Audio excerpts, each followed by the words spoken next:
ನಮಸ್ಕಾರ. ನಾನು ನಿಮ್ಮ ಆರ್ಜೆ ರಶ್ಮಿ ಮಾತಾಡ್ತಾ ಇದ್ದೀನಿ. ನನ್ನ ಜೊತೆಗಿದ್ದಾರೆ ನಿಮ್ಮ ನೆಚ್ಚಿನ RJ Girish. Well, not quite literally ಹಾಗಂತ ಹೇಳಿ ಶುರುವಾಗ್ತಾ ಇದ್ದಂತಹ ಕಾರ್ಯಕ್ರಮ ವಾಟ್ಸಪ್ ಯುಕೆ. ನಮ್ಮ ವಾಟ್ಸಪ್ ಯುಕೆಯ ಮೂಲಕ ನನ್ನನ್ನ, ಗಿರೀಶ್ನ, ನಮ್ಮ ವಾಯ್ಸ್ನ ನಿಮ್ಮೆಲ್ಲರ ತನಕ ಮುಟ್ಸಿದ್ದು, ನಿಮಗೆ ಪರಿಚಯ ಮಾಡಿಸಿದ್ದು ನಮ್ಮ ರೇಡಿಯೋ. ನಮ್ಮ ರೇಡಿಯೋ ಈ ವರ್ಷ ತನ್ನ 10ನೇ ವರ್ಷದ ಹುಟ್ಟುಹಬ್ಬನ ಆಚರಿಸ್ಕೊಳ್ತಾ ಇದೆ ಅಂದ್ರೆ ನಂಬ್ತೀರಾ? ಅಬ್ಬಾ, 10 ವರ್ಷ ಆಗೋಯ್ತು ಆಲ್ರೆಡಿ ಅನ್ಸ್ತಾ ಇದೆ ಅಲ್ವಾ? ಹೌದು, time flies when you are having fun. ಇದೇ ನಮ್ಮ ರೇಡಿಯೋ ತನ್ನ 5ನೇ ವರ್ಷದ ವಾರ್ಷಿಕೋತ್ಸವನ ಆಚರಿಸ್ತಾ ಇದ್ದಾಗ ಶುರು ಮಾಡಿದಂತ ಕಾರ್ಯಕ್ರಮ ವಾಟ್ಸಪ್ ಯುಕೆ. ವಾಟ್ಸಪ್ ಯುಕೆ ಇದರಿಂದ ನನಗೆ ನನ್ನ life long best friend Girish ಸಿಕ್ಕಿದ್ರು. ಅಷ್ಟೇ ಅಲ್ಲದೆ ಕಾರ್ಯಕ್ರಮಕ್ಕೆ ಬಂದಂತಹ ಹಲವಾರು ಪ್ರತಿಭೆಗಳ ಪರಿಚಯ ಆಯಿತು. ಹಲವಾರು ದೊಡ್ಡ ದೊಡ್ಡ ಅಚೀವರ್ಸ್ ಬಂದಿದ್ರು. ಇವರೆಲ್ಲರ ಪರಿಚಯ ಆಯಿತು, ಸ್ನೇಹ ಆಯಿತು. ಎಷ್ಟೋ ಜನ ಫ್ಯಾಮಿಲಿ ಮೆಂಬರ್ಸ್ ತರ ಆಗೋದ್ರು.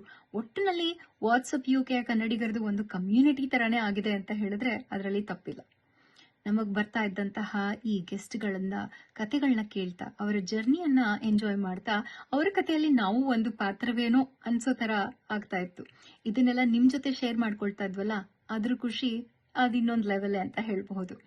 ನಾವಿಬ್ರು ಮಾಡ್ತಾ ಇದ್ದಂತಹ ತಮಾಷೆಗಳು, ನಮ್ಗೆ ನಮ್ಮ ಲಿಸ್ನರ್ಸ್ ಕಳಿಸ್ತಾ ಇದ್ದಂತಹ ಕಮೆಂಟ್ಸು, ಇದರಿಂದ ನಮ್ಗೆ ಎನ್ಕರೇಜ್ಮೆಂಟು ಸಿಗ್ತಾ ಇತ್ತು, ಫೀಡ್ಬ್ಯಾಕು ಸಿಗ್ತಾ ಇತ್ತು, ನಮ್ಮನ್ನು ನಾವು ಇಂಪ್ರೂವ್ ಮಾಡ್ಕೊಳ್ಳುವಂತ ಚಾನ್ಸು ಸಿಗ್ತಾ ಇತ್ತು.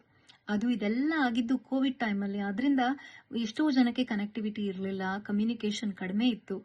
ಆಗ ನಮಗೆ ಸಿಕ್ಕಂತಹ ಭಾಗ್ಯ ಈ ವಾಟ್ಸಪ್ ಯುಕೆ. ಎಲ್ಲರ ಜೊತೆ ಮಾತಾಡಿ, ಎಲ್ಲರ ಜೊತೆ ಫ್ರೆಂಡ್ಶಿಪ್ ಮಾಡಿಕೊಂಡು, ಆ ಕತೆಗಳನ್ನ ನಿಮ್ ತನಕ ಮುಟ್ಸಿ, ನಮ್ಮ ದೊಡ್ಡ ದೊಡ್ಡ ಅಚೀವರ್ಸ್ನ ಒಂದು ಬೆನ್ನು ತಟ್ಟುವಂತ ಅವಕಾಶ ಮಾಡಿಕೊಟ್ಟಂತಹ ನಮ್ಮ ರೇಡಿಯೋಗೆ ನಾವು ಯಾವಾಗ್ಲೂ ಚಿರಋಣಿಯಾಗಿರ್ತೀವಿ. ಇದೇ ರೀತಿ ಪ್ರಪಂಚದಾದ್ಯಂತ ಇರುವಂತಹ ಕನ್ನಡಿಗರ ಮನ ಮನ ಮುಟ್ಲಿ ನಮ್ಮ ರೇಡಿಯೋ. ನಮ್ಮ ರೇಡಿಯೋಗಿರುವಂತಹ ಲಿಸ್ನರ್ಶಿಪ್ ಇಮ್ಮಡಿ ಮುಮ್ಮಡಿಯಾಗಿ ಬೆಳೀಲಿ ಅಂತ ಹರಿಸ್ತಾ, ಅವರ 10ನೇ ವರ್ಷದ ಸೆಲೆಬ್ರೇಷನ್ ಜೋರಾಗಿ ನಡೀಲಿ ಅಂತ ಹೇಳ್ತಾ ನಾನು ಹೊರಡ್ತಾ ಇದ್ದೀನಿ. ಆದ್ರೆ ನೀವೆಲ್ಲೂ ಹೋಗ್ಬೇಡಿ, ಕೇಳ್ತಾ ಇರಿ ನಮ್ಮ ರೇಡಿಯೋ. ಯಾಕೆ ಅಂದ್ರೆ ಕನ್ನಡ ಕೇಳೋ ಮಜ್ಜಾನೇ ಬೇರೆ.